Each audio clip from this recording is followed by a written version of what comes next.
Bonjour, bonjour et bienvenue dans cette nouvelle vidéo où l'on se retrouve enfin. Et oui, je reviens de très loin, ça fait un petit moment qu'on ne s'est pas vu par ici. J'ai été encore pas mal prise sur ce mois d'avril. Et puis il y a les vacances scolaires aussi qui se sont ajoutées à ça. Donc voilà, on se retrouve pour faire mon bilan du mois, mon bilan, n'importe quoi, mon budget du mois de mai. Et puis voilà. Alors j'espère que vous allez bien. J'espère que votre mois d'avril s'est bien passé. Ici, tout va très bien. J'ai eu beaucoup de choses à faire.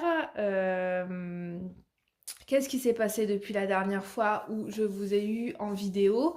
Eh bien, je crois que je vous avais laissé avec mon énormissime facture de 500 euros qui était imprévue pour le gaz. Et donc, je vous disais que j'avais coupé ma chaudière.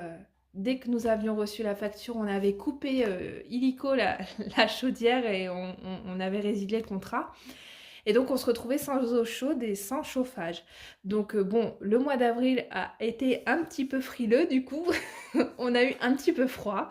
On s'est plutôt bien débrouillé au niveau de l'eau chaude. En fait, je vous ferai une vidéo hein, concernant tout ça puisque bah, l'eau chaude, ça a été réglé, on a posé le ballon d'eau chaude. Et quand je dis on a posé notre nouveau ballon d'eau chaude, c'est j'ai posé moi-même, toute seule comme une grande, j'ai posé mon ballon d'eau chaude et j'ai filmé tout ça. Donc je vous ferai une vidéo pour vous expliquer comment je me suis débrouillée, hein, parce que je suis pas plombière, j'y connais absolument rien et j'ai personne dans mon entourage, en plus de ça, qui est plombier ou qui a pu m'aiguiller et m'accompagner là-dedans. Donc je pense que ça peut être vraiment intéressant que je vous en parle en vidéo pour vous montrer comment je me suis débrouillée. Mais en tout cas, je suis très contente et très fière parce que ça m'a permis d'économiser 1200 euros, de pouvoir faire ça toute seule, puisque bah, on avait fait des devis auprès d'un plombier et ça nous aurait coûté 1200 euros de plus de le faire faire par ce monsieur. Donc voilà, toujours est-il que avant de réussir à poser le ballon d'eau chaude, eh ben, on s'est retrouvé sans eau chaude et sans chauffage pendant plusieurs semaines. Alors je vous disais dans ma précédente vidéo que pour l'eau chaude, on allait se débrouiller en faisant chauffer de l'eau sur le gaz, etc. En fait, non, on a trouvé beaucoup plus simple. On a rempli des espèces de grosses bassines Ikea qui font dans les 20 à 25 litres. En fait, normalement, ce sont des bacs pour jouer. On les a remplis d'eau et j'ai acheté un thermoplongeur. Donc en fait, c'est une résistance qui se branche en murale. Et quand vous la branchez, elle chauffe, donc vous l'immergez dans l'eau et elle va chauffer votre eau directement. Donc on n'a pas eu besoin de faire chauffer à la casserole et à la bouilloire de l'eau chaude. En fait, on mettait directement le thermoplongeur dans la bassine d'eau et en 10 minutes, on avait notre eau chaude. Et puis ensuite, bah, pour pouvoir prendre notre douche, j'ai acheté une petite pompe de camping en fait avec un pommeau de douche au bout de la pompe et ça nous permettait de prendre une douche comme si vous aviez de l'eau chaude directement à votre pommeau de douche. La pression était nickel, on a pu se laver les cheveux, moi et ma fille on a les cheveux longs, on a pu se laver les cheveux sans aucun problème. Enfin franchement on a géré ce problème d'absence d'eau chaude super bien, tellement bien d'ailleurs que ça en était presque trop confortable et que du coup on a pris notre temps pour pouvoir installer le ballon d'eau chaude. On n'était pas pressé du tout, ça nous a pris quasiment un mois. C'est pour dire que vraiment la solution était vraiment confortable. Et donc par contre, on a eu un petit peu froid, ça c'est vrai, puisque bah, il n'y avait plus de chauffage dans la maison. Donc on avait un radiateur à bain d'huile, on a notre cheminée qui chauffe plus la rue qu'elle ne chauffe la maison, mais bon, elle nous permettait d'avoir un petit peu de chaleur. Et puis c'était surtout dans la chambre des enfants, on s'est empressé de poser le radiateur dans leur chambre pour qu'ils puissent avoir chaud bah, la nuit et pendant la sieste. Voilà, c'était vraiment ça le principal. Donc on s'est débrouillé, on a fait tout ça ce mois-ci au niveau des travaux de notre maison. J'ai aussi commencé mon potager, mes carrés potagers. J'ai retourné ma terre, j'ai tout préparé. Ça, pareil, je vous ferai une vidéo pour vous expliquer ça, puisque certaines d'entre vous m'ont demandé que je leur présente, que je leur explique comment est-ce que je me débrouillais. On a installé la pompe dans le puits pour pouvoir avoir de l'eau justement pour mon potager et pour les 2-3 petites choses que j'ai déjà plantées. Et puis, bah, je crois que c'est tout. On a fait un petit peu d'électricité. Mon mari a tiré des lignes électriques et tout ça. Et donc là, les prochains gros travaux qui sont prévus sur le mois de mai, voire le mois de juin, ce sera de déplacer notre compteur électrique, enfin notre compteur, notre tableau électrique, pardon, Donc faut qu'on s'occupe du tableau électrique. J'aimerais bien poser un vase d'expansion sur mon ballon d'eau chaude. Ça permet d'économiser de l'eau. Je vous en parlerai à l'occasion parce que c'est pas quelque chose qui coûte très cher et ça vous fait quand même économiser plusieurs litres d'eau pour ceux qui ont un ballon d'eau chaude. Et je crois que ça fonctionne aussi avec une chaudière. Et qu'est-ce qu'on devrait faire aussi assez rapidement? Poser une nouvelle pompe dans notre puits pour pouvoir récupérer l'eau en plus du jardin, pouvoir l'utiliser dans nos toilettes, etc. Et voilà, ce sera déjà pas mal. Et puis nos panneaux solaires. Il faut absolument qu'on s'occupe des panneaux photovoltaïques là sur le mois de mai.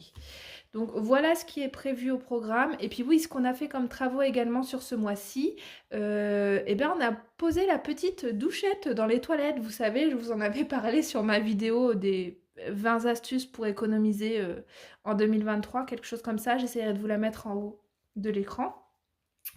Et donc, je vous avais dit que 2023, c'était décidé, j'ai arrêté d'acheter du papier toilette et qu'on utilisait de l'eau pour se nettoyer. Et donc, bah, là, on a posé dans nos toilettes une petite douchette. Je ne savais pas trop si on allait passer par la douchette ou par un toilette japonais. En fait, finalement, on a installé une petite douchette et ça fonctionne très très bien. C'est parfait. Ça nous a coûté, je crois, 20 €. Donc, c'est vraiment nickel et on en est très content. Voilà. Du coup, je vous fais une petite visite de mes toilettes pour vous montrer ma petite douchette. Donc voilà, c'est ça. Et alors là, on a enlevé l'ancien radiateur, donc c'est pour ça qu'il y a des trous, hein, que c'est tout abîmé ici. Mais de toute façon, la faïence va partir, tout va partir.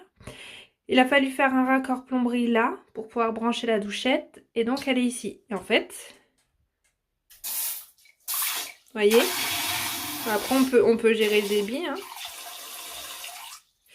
Et donc c'est avec ça que l'on s'essuie. Et une fois qu'on a fini notre petite affaire, en fait, ici j'ai des petites lingettes lavables. Et donc on s'essuie et ça va directement au lavage. Voilà. Bon, j'arrête de blablater comme d'habitude et on passe tout de suite au budget du mois de mai. Allez, c'est parti, on y va. Donc, hop, est-ce que l'on voit bien? Je fais un petit zoom. Allez, c'est parti. Donc, pour ce mois de mai 2023, au niveau de nos revenus, toujours 1595 € pour le salaire de mon mari, 172 € d'heures supplémentaires, 321 € de CAF et 170 de Pôle emploi. Donc, ça a un petit peu augmenté le Pôle emploi, donc tant mieux. Je crois qu'il doit y avoir quelque chose comme 50 € en plus par rapport à d'habitude. Donc, je les prends, hein. Je préfère qu'ils soient en plus qu'en moins. Donc tout ça cumulé, on est sur un revenu de 2258 € pour faire notre mois de mai. Et donc à ça, j'enlève toutes nos charges fixes. On a donc 512 € de prêt immobilier et d'assurance de prêt, 59 € pour l'eau, 150 pour l'électricité. Alors là, ça va changer. Électricité et gaz. Si vous vous souvenez, par rapport au mois dernier, je mettais donc 300 € de côté. Ce sont des provisions, ça. Parce qu'en fait, je paye mon gaz et mon électricité tous les 2 mois au réel. Donc, c'est-à-dire que je paye vraiment que ce que j'ai consommé. Je ne suis pas mensualisée. Ça veut dire qu'ils ne font pas une estimation de ce que je consomme à l'année divisé par 12. Là, moi, je paye vraiment ce que je consomme tous les 2 mois.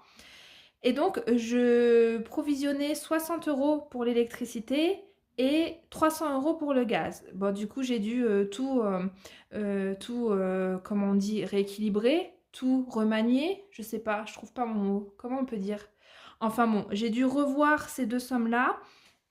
Le gaz, du coup, je vais l'enlever. Là, j'ai mis une toute petite provision parce que je vais avoir la facture de clôture qui va arriver et qui va être de 150 €, je crois. Donc, il n'y aura plus les 300 à mettre tous les mois pour le gaz et ça, c'est une très très bonne nouvelle. Mais du coup, j'augmente un petit peu la provision que je mets pour l'électricité puisque vu que maintenant, nous n'avons plus la chaudière au gaz mais nous avons le ballon d'eau chaude et puis bah, nous avons aussi les radiateurs électriques. Il forcément, on consomme un petit peu plus d'électricité. Bien que là, les radiateurs, enfin, le radiateur, parce qu'en fait, on n'en a qu'un seul, c'est dans la chambre de nos enfants, bah, il va pas vraiment trop fonctionner vu que là, les beaux jours et le beau temps et la chaleur arrivent. Mais il y aura toujours le ballon d'eau chaude qui va fonctionner. Donc voilà, forcément, la facture électricité va augmenter un petit peu plus que ce que j'avais provisionné.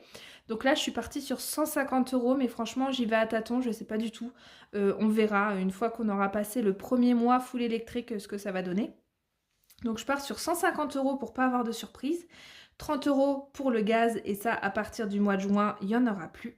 Pour mon bois, je choisis de mettre 60 euros tous les mois pour payer les stères de bois puisqu'on se chauffe au bois ici. Et je suis d'ailleurs extrêmement contente puisque pour toutes celles qui ont suivi mes aventures au début de l'hiver quand on arrivait ici, ça avait été une galère pas possible pour trouver des stères qui étaient à un prix raisonnable. Les gens avaient complètement pété un câble. Ils proposaient des stères à 120 voire 150 euros le stère de bois, ce qui est incroyable, c'est une arnaque totale.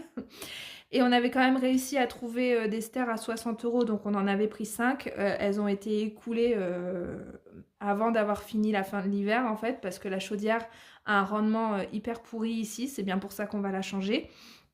Et donc bah, on n'a plus du tout de bois pour l'année prochaine.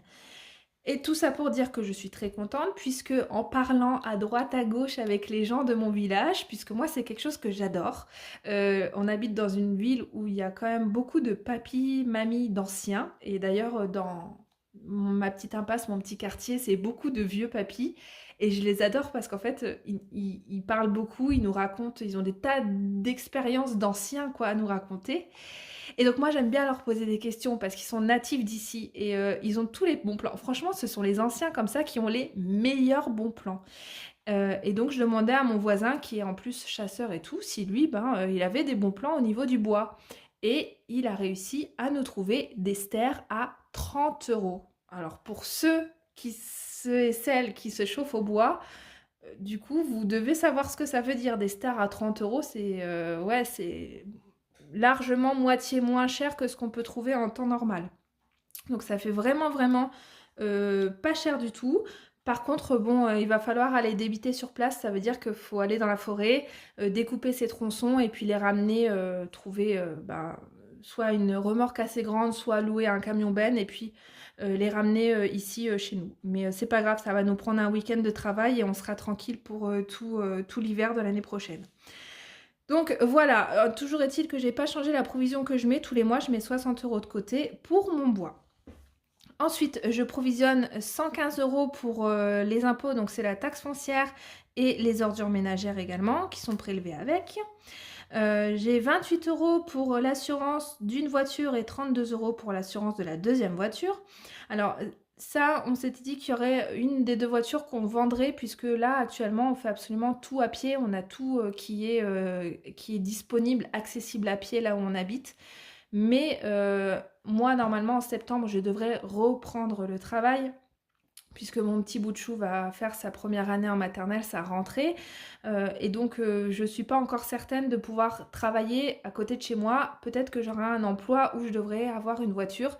Et donc là, ça change tout. Effectivement, si moi, il faut que j'aille une voiture pour aller au travail, je pense qu'il faudra qu'on garde 2 voitures dans le foyer parce que faudra que le deuxième qui sera avec les enfants puisse aussi avoir accès à une voiture avec les sièges auto et tout. Donc, je pense que tant qu'on n'est pas sûr de là où je vais travailler exactement, on gardera nos 2 voitures. Donc voilà. Mais par contre, depuis le temps que je le dis, il faut que je m'en occupe là de l'assurance. Il faut vraiment que je la fasse diminuer parce que c'est beaucoup trop cher. Je suis pas d'accord de payer ça. Donc faut que je m'en occupe. Faut vraiment que je m'en occupe. Ensuite, on a l'assurance de la maison que je paye à l'année et donc je provisionne 20 euros. La mutuelle de mon mari qui est à 28 euros et la mutuelle de mes enfants et de moi qui est à 45. On a le téléphone de mon mari à 10 euros et mon téléphone à moi à 20 euros. Alors ça, je vous disais que j'allais changer mon forfait de téléphone. Je suis chez Free. Avant, j'avais une offre où je payais 10 euros et c'est passé à 20 euros parce qu'a priori, j'avais une offre commerciale, quelque chose en fait, où j'avais 10 euros de réduction tous les mois.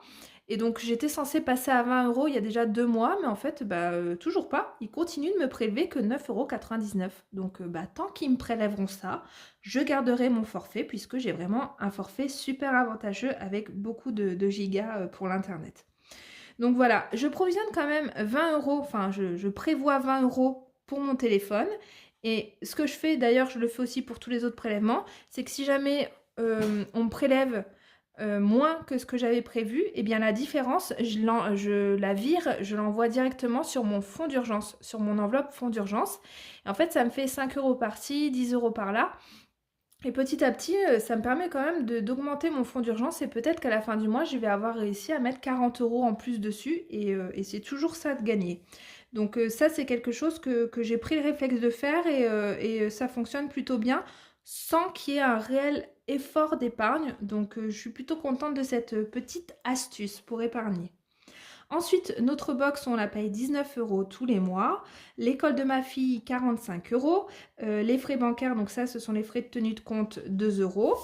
Les frais de carte, 14, puisque je ne suis toujours pas passée chez Boursorama. Donc je ne sais pas s'il y a eu des offres là sur le mois d'avril, mais en tout cas, la personne qui me parraine m'en a pas parlé. Donc soit elle n'a pas fait attention aux offres qu'il y avait au mois d'avril sur Boursorama, soit il n'y en a pas eu du tout. Je ne sais pas. Ensuite, on a Netflix que l'on paye 8,99 € tous les mois. Et celui-ci, il faudrait que j'essaie de le faire passer chez Split. Je m'en suis toujours pas occupée. Les 3,15 € d'ailleurs de Split, c'est pour Spotify. On a 250 € d'épargne. Donc là, il y a 100 € pour les livrets de mon mari et de moi. Et 25 € pour chacun de mes enfants. Et enfin, on a l'enveloppe noire. Donc ça, pour ceux qui ne connaissent pas, c'est le défi de l'enveloppe noire. J'ai fait une vidéo qui en parle, qui explique tout, que j'essaierai de vous mettre également en haut de l'écran.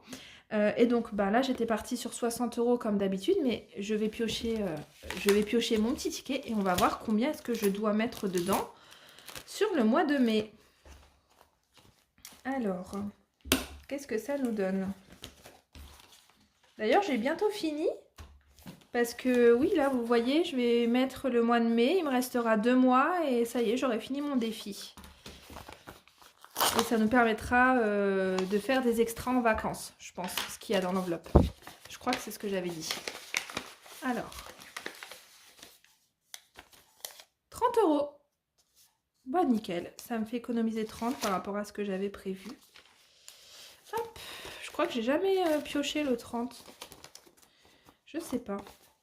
Enfin, peu importe. Alors, enveloppe noire, 30 € au lieu de 60. Donc, ce qui veut dire que là, on passera à 1481, si je ne me trompe pas. 1481 plus 30, oui, c'est ça. Et donc là, on sera... là, j'ai plus 30. 776. Voilà. Donc, je reviens à ce que j'étais en train de faire. J'ai donc 30 € à verser dans l'enveloppe noire, ce qui veut dire que toutes mes charges fixes sur le mois de mai me font un total de 1481,14 €. Et quand j'enlève cette somme des charges fixes à mon revenu pour le mois, il me restera donc 776,86 € à dispatcher dans mes enveloppes variables. Et je vous montre quand même les opérations variables que j'ai et les chèques sur ce mois-ci. Alors, mais qui du coup vont être des opérations blanches parce qu'à chaque fois je vais les recouvrir avec les enveloppes que j'avais prévues pour ces dépenses-là. Donc j'ai un chèque qui doit passer pour mon chien, ma petite chienne Paillette, un chèque de 20 €. Alors ça faut que je vous raconte l'histoire. Je rigole déjà d'avance. C'est pas drôle en plus à la base. Ma chienne a fugué. Alors, a fugué, non, pas vraiment. Elle a vu le portail ouvert, alors elle a vu la liberté, elle y allait, quoi. Ça lui tendait les bras, forcément. Moi, je suis sortie dehors avec elle. J'ai pas vu que mon portail était resté ouvert. Et je suis allée jardiner tranquillement jusqu'au bout d'un moment où j'ai tourné la tête et je me suis rendu compte que mon portail était grand ouvert. Donc forcément, vous pensez bien que le chien, dès qu'il a vu ça, il s'est barré à fond dans la rue. Je suis sortie, je l'ai appelée, ben, elle était déjà bien loin. Et donc, ben, elle s'était sauvée. Euh, Peut-être, allez, 10 minutes après, à peine, hein, parce que juste le temps que je prévienne mon mari, il était en train de rentrer chez nous, je lui dis attends, fais un tour en voiture, le chien s'est sauvé, etc. Le temps que je raccroche, 107 m'appelle. C'était le refuge de la ville où on habite qui m'appelait pour me dire qu'ils avaient mon chien.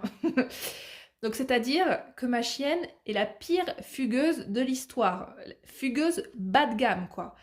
Elle est sortie, elle a été en bas de la rue, elle est tombée sur deux mecs de la SPA. Faut quand même le faire. Elle est tombée sur deux mecs de la SPA qui étaient en train de faire une sortie perso. Ils n'étaient pas en travail, quoi. Ils allaient je sais plus où. Ils sont tombés sur elle. Bien entendu, elle est allée les voir, elle est allée leur faire des bisous, leur dire bonjour. Et du coup, ils l'ont embarquée, ils l'ont emmenée au refuge. Donc je pense que ça a été la fugue la plus courte de l'histoire. C'est une fugueuse en carton. Voilà. Mais en tous les cas, ben, dans l'histoire, je me suis dit, on va en avoir pour un chèque de 100 € parce que je savais qu'en allant chercher un chien au refuge ou à la fourrière, on devait forcément payer quelque chose pour récupérer notre animal. Et je me suis dit, oh là là, on va en avoir pour une centaine d'euros, super quoi, pour 10 minutes de liberté quoi.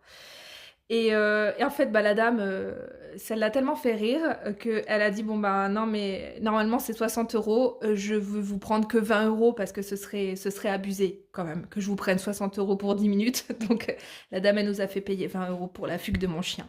Voilà, voilà la petite histoire. Donc bon ben j'ai un chèque de 20 € pour le refuge qui va passer sur mon compte. Et celui-ci c'est une opération blanche puisque bah, je vais prendre les 20 € sur l'enveloppe animaux. Ensuite, j'ai du coup mon premier prélèvement d'électricité, donc sur ma première consommation, qui va être de 96 €. Donc là, pareil, il est recouvert par l'enveloppe provision sur laquelle je mets tous les mois. Et puis le fameux prélèvement gaz qui est à 507 € et pareil, qui va être recouvert grâce aux 300 € que je mets tous les mois sur l'enveloppe gaz. Donc tout ça, ça fait donc opération blanche. Et comme je vous disais tout à l'heure, j'ai 776 € à répartir sur mes enveloppes budgétaires. Et donc on va partir sur 770. Non, 775. Je laisse 1,86 € sur le compte. Alors, donc là, il faudra que je le marque. Je ne l'ai pas noté. Ouais, c'est vrai, je ne sais pas pourquoi, je ne l'ai pas noté en avance. Mais donc, je noterai ici, là, c'est mon espèce de tracker, ma fiche de suivi de mon enveloppe provision. Donc ça, c'est vraiment un livret que je dédie que à ça, où dessus, je verse que les sommes de provision pour les prélèvements que je mets en provision, tout simplement. Donc on a les impôts, l'assurance, le bois, le gaz, l'électricité et aussi les heures sup de mon mari, puisqu'à chaque fois j'ai un mois de décalage. Quand il les reçoit à la fin du mois, je les mets de côté et je les récupère à la fin du mois prochain pour faire mon budget, puisque mon budget il est déjà prêt avant qu'il reçoive son salaire. Donc j'ai toujours un mois de décalage comme ça. Donc là, il faudra que je remplisse ma petite ligne du mois de mai. Et donc mes enveloppes, comment est-ce que j'ai choisi de répartir pour le mois d'avril? Non, pour le mois de mai. C'est tout clair. Cette couleur, on dirait que c'est vraiment trop pastel. On dirait que c'est un orange délavé. Ça me plaît pas beaucoup. Je pense plus que je vais l'utiliser. Ça fait un peu cheap quand même. Alors j'étais donc à la base à 745 et je passe à 775 de budget pour le mois de mai. Et j'avais donc choisi de les répartir comme ça. Donc 450 € pour mon budget course. Alors ça, je vous en reparlerai quand je vais faire ma vidéo de remplissage. Mais j'ai changé ma méthode par rapport aux courses. Puisque là, le mois d'avril, j'ai encore fait n'importe quoi au niveau de mon budget course. J'ai encore tout claqué et j'ai encore largement dépassé ce que je m'étais fixé. Je m'étais fixé 400 €, il me semble. J'ai encore largement dépassé. Je sais pas, j'arrive plus à gérer mon budget course, enfin je sais pas, si je sais très bien, c'est comme d'habitude, en fait je vais au supermarché en voiture pour acheter deux trois trucs qui me manquent et en fait finalement j'achète des promos, des trucs, des ci, des ça qui n'étaient pas prévus et puis je ressors avec le coffre rempli et puis une note qui n'était pas prévue non plus. Donc là, j'ai choisi de changer de méthode et je ne vais plus faire d'enveloppe cash pour mes courses, je vais payer par carte pour la bonne et simple raison que je vais faire par drive. Et donc, je vais faire un gros drive en début de mois pour tout le mois. Et donc, du coup, ça nécessite que je fasse mes menus du mois à l'avance. Donc là, ça y est, ils sont faits. Sur le mois de mai, j'ai fait tous mes menus jusqu'à la fin du mois de mai. J'ai fait ma liste de courses en conséquence et j'ai fait mon drive chez Leclerc avec tout ce que j'ai besoin pour tous mes menus du mois. Et donc ça va me faire, je pense, à peu près dans les 300 € de drive. Et ensuite, il me restera 150 € que je vais retirer en espèces. Et ça me servira à acheter mes produits frais de la semaine. Donc c'est-à-dire les fruits et légumes. Et puis peut-être aussi produits frais type laitage ou fromage. Si jamais j'ai pas assez pour faire mon mois, voilà. Il me restera un petit peu d'argent pour ça. Mais ça va surtout être pour les fruits et légumes en fait. Donc je vais tester, là c'est vraiment le premier mois que je teste comme ça. Je me suis aussi rendu compte que là où je fais mes courses en fait c'est là où j'habite, donc c'est un Super U. Et les prix sont beaucoup plus chers qu'à Leclerc, donc ça je le savais déjà, mais je me disais que bon, Leclerc c'est à une demi-heure de chez moi, donc j'en ai pour 10 € d'essence aller-retour, j'ai calculé. Et donc il fallait forcément que mon panier me revienne 10 € moins cher pour que ce soit rentable. Sans compter le trajet où je perds quasiment une heure aller-retour. Et donc ça ne l'était pas si je faisais mes courses à la semaine. Mais là, en faisant mes courses, en faisant un drive pour 4 semaines, pour un mois, finalement, je pense que l'économie va être assez conséquente par rapport à mon Super U. Donc voilà, je vais tester là sur ce mois de mai, je vais voir. Je vais voir au niveau de l'organisation si c'est plus simple ou pas. Ce qui a changé la donne aussi, c'est que j'ai un congélateur. Avant, j'en avais pas, j'avais juste le congèle qui est en dessous du frigo, hein, quand vous avez un combiné, quoi. Et là maintenant, j'ai un nouveau congélateur coffre vraiment dans mon garage où je peux charger dedans. Donc ça me permet aussi forcément de pouvoir acheter des choses en surgelé. Par exemple, tout ce qui est légumes surgelés, de congeler de la viande, des trucs comme ça, pour faire tout le mois. Donc ça a changé aussi pas mal de choses de pouvoir avoir accès à ça. Et donc là j'essaye, c'est la version test, c'est la version bêta des courses Drive pour ce mois-ci. Je connaissais déjà le Drive, hein, j'utilisais déjà, voilà, le seul problème c'est que là le Drive est vraiment loin de chez moi. Mais donc voilà, là je vais essayer cette méthode-là et puis rendez-vous à la fin du mois de mai pour voir si ça a été bénéfique ou pas. Donc voilà, en tous les cas, j'ai prévu 450 € de courses pour le mois de mai, sachant que c'est un mois à 5 semaines. Donc on va voir si j'arrive à m'en sortir, sinon je rallongerai de 50 €. Je n'ai rien prévu pour mon enveloppe parce que j'avais pas assez de budget, mais vu que je viens de me rajouter 30 €, je pense que je vais me mettre 10 € chez moi. Je vais voir après. Mon mari, il m'a dit qu'il n'avait pas besoin d'argent dans son enveloppe, donc il a rien du tout. Mes enfants, je leur mets 20 €. Le fonds d'urgence que j'essaye de remplir au maximum à chaque fois, donc là j'ai pu mettre 40. Transport, donc là j'étais à sec de chez Sec. Transport, c'est vraiment pour tout ce qui est essence, notamment carburant, mais ça peut aussi être ticket d'autoroute, ticket de bus, ce genre de choses. Donc là on a fait les pleins des voitures, donc vraiment j'avais plus rien du tout, donc j'ai remis 40 €. Sachant qu'on utilise vraiment très peu d'essence parce qu'on fait tout notre trajet à pied, mon mari va au travail à pied, ma fille je l'emmène à l'école à pied, etc., etc. Donc en fait les seules fois où on utilise la voiture, ce sera maintenant pour aller au drive et aussi quand on va voir notre famille, peut-être 2 à 3 fois dans le mois. Ensuite, santé, j'ai mis 20 €. Pourquoi est-ce que j'ai mis 20 €? Ah oui, parce que j'ai eu des dépenses. Ça, j'ai été étonnée aussi. Alors, je ne sais pas si vous le saviez, si vous vous en étiez rendu compte en tout cas. Moi, je m'en étais jamais rendu compte jusqu'à présent parce qu'en fait, avant, je faisais pas mes comptes, donc ça passait inaperçu. Et maintenant que je l'ai fait, je me suis rendu compte que je n'étais pas remboursée du médecin. Quand on, de temps en temps, quand on y allait. Alors pourquoi je dis ça? C'est parce qu'on y va vraiment très très très rarement chez le médecin. Et là, j'ai eu besoin d'emmener ma fille qui était malade. Et donc j'ai payé un peu plus de 30 € quoi, la consultation médecin généraliste. Et j'attendais le remboursement. Donc la mutuelle m'avait remboursé, mais toujours pas la CPAM. Donc au bout de 2-3 semaines, je suis allée voir sur le compte Amélie. Et je me suis rendu compte en fait qu'il me remboursait zéro parce qu'en fait, il m'avait retenu tous les mois 2,50 € parce que je prends un traitement. J'ai une maladie qui nécessite d'avoir un traitement mensuel tous les mois. Où j'ai, je crois, 5 boîtes de médicaments, quelque chose comme ça. Oui, bah oui, c'est 2,50 €. J'ai 5 boîtes de médicaments en fait à prendre tous les mois. Je n'ai pas le choix, c'est pas un confort, c'est parce que je suis malade.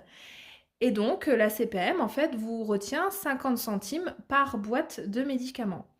Et donc tous les mois, il me garde de côté 2,50 €. Je m'en rends pas compte. Mais le jour où ils doivent me rembourser quelque chose, eh ben, ils me font la retenue des 2,50 €. Donc il y a ça, plus le fait aussi que je dois faire des prises de sang assez régulièrement aussi par rapport à cette maladie. Et, ils m'ont aussi retenu je sais plus combien par prise de sang. Donc ce qui fait que en fait, les 30 et quelques euros de médecin de ma fille, j'ai été remboursée de zéro parce qu'il y a toutes ces retenues-là qui sont tombées. Et encore, ils n'ont pas pu se faire rembourser de tout. Donc la prochaine fois que je retournerai chez le médecin, j'aurai encore une retenue sur ce que j'aurais payé de la consultation. Et ça, je m'en étais pas rendu compte. Pourtant, je savais qu'il retenait 50 centimes par boîte parce que mon pharmacien, justement, sur mes traitements, m'a fait passer certaines boîtes de 30 comprimés à 90 comprimés. Ça, d'ailleurs, c'est quelque chose, je vous réexplique parce que ça peut en intéresser certaines qui ont des traitements à prendre tous les mois et qui ne sont pas au courant de ça. Vous avez 50 centimes de retenue de la CPAM sur votre boîte de médicaments. Donc, si vous avez un traitement mensuel, demandez à votre pharmacien si il existe en boîte de 90 au lieu de boîte de 30. Parce qu'une boîte de 90, ça vous fera 3 mois. Alors qu'une boîte de 30, ça vous fera un seul mois. Et ça vous fait donc économiser 1 € par boîte de médicaments. Donc voilà pourquoi est-ce que j'ai pas été remboursée et pourquoi est-ce que je dois remettre 20 € sur mon enveloppe santé. Mais bon, franchement, je me dis c'est incroyable. On va quasi jamais chez le médecin. C'est pas nous qui creusons le trou de la sécu, quoi, hein, loin de là. Et par contre, quand on doit être remboursé, on n'a rien de remboursé, quoi. C'est un peu affolant, hein, mais bon. C'est comme ça. Ensuite, j'ai mis 15 € dans l'enveloppe Veto Animaux, puisque on a payé les fameux chèques de 20 € pour Paillette et sa magnifique fugue.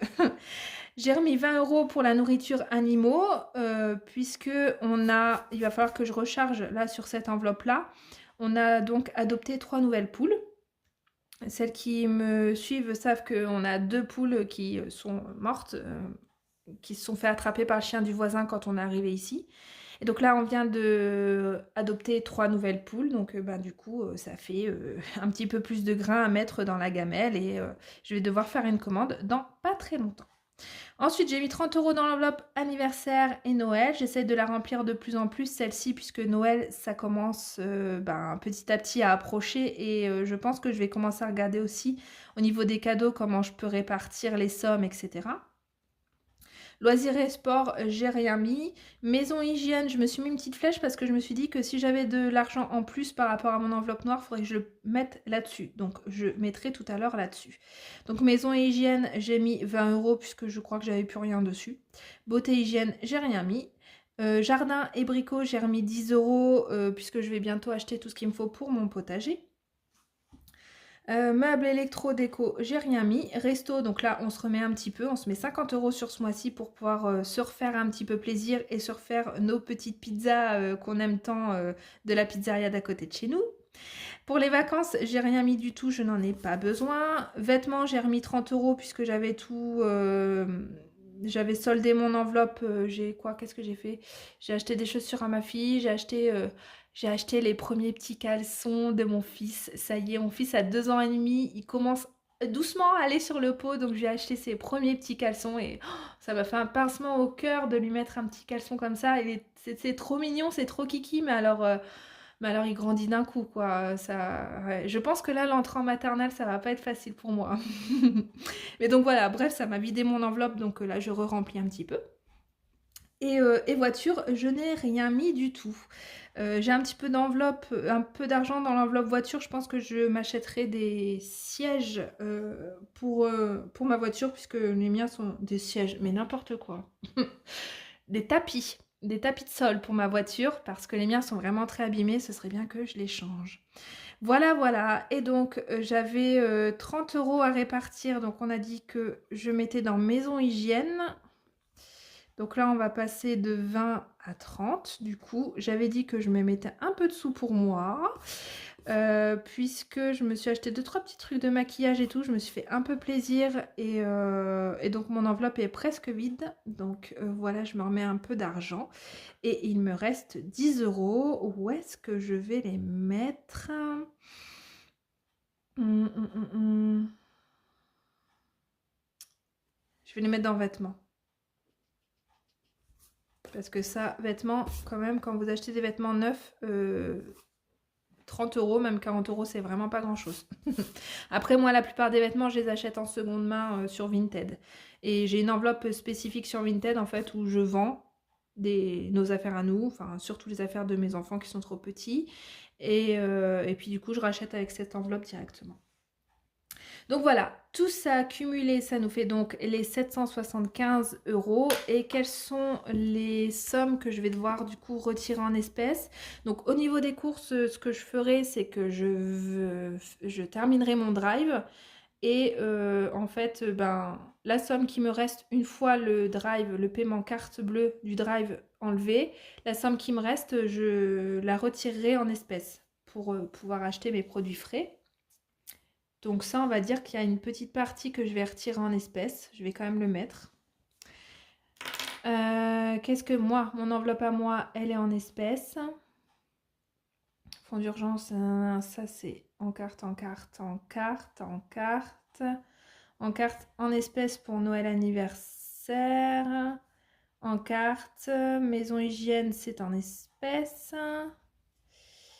Brico jardin, c'est de l'espèce. Resto, c'est de l'espèce. Et vêtements aussi. Ouais, dis donc, j'ai quand même pas mal à retirer. En fait. Donc là, je ne peux pas faire le calcul puisqu'il faut que j'attende d'avoir validé mon drive.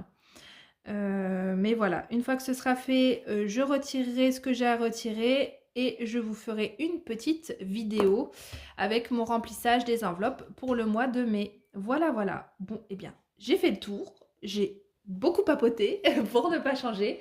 En tout cas, ça m'a fait plaisir de vous retrouver en vidéo. J'essaierai de revenir un petit peu plus souvent si j'en ai le temps. Et en tout cas, je vous remercie d'avoir regardé cette vidéo. Je vous remercie d'être toujours aussi fidèle. Et je vous dis à très bientôt. Bye!